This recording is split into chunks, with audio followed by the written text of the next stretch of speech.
All right, so the non-jerk policy. I made a video a couple days ago talking about some policies that I'd like to implement once I get my company up and running. And one of them was a no jerk policy. I called it something else, but for the sake of TikTok, let's call it that.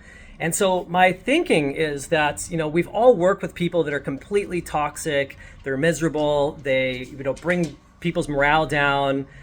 In some cases, they make people want to leave because they're like, oh, I hate working with that person. I've worked with tons of people like that.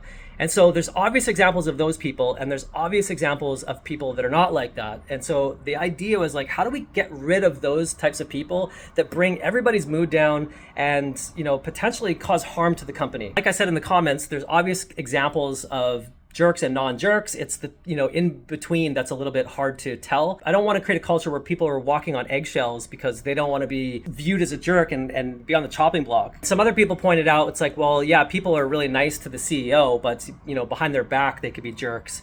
And so I said, well, maybe, I don't know, a 360 review policy. Somebody said, I hate 360 reviews.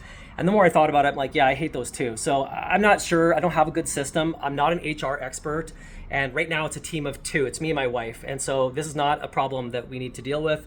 At some point we'll have a company, hopefully large enough where we can start, hiring HR experts and they can tell us what to do in these types of situations. But even if we have a policy like this, but we never act on it, it might still have some value because it sets a tone that these are the types of people that we want to hire. This is the type of behavior that we expect. And this is the type of, personality that we value here.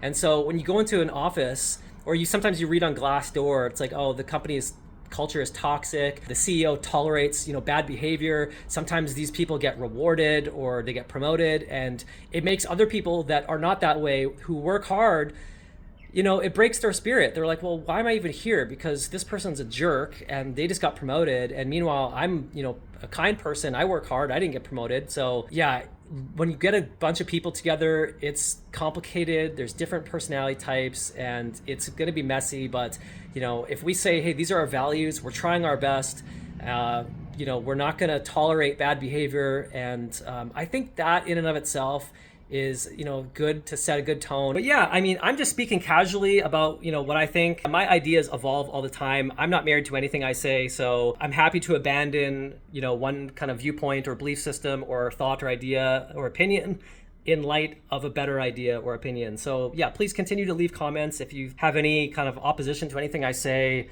another perspective, please let me know. I'm happy to consider it. Thanks for all the comments, and I'll see you in the next video.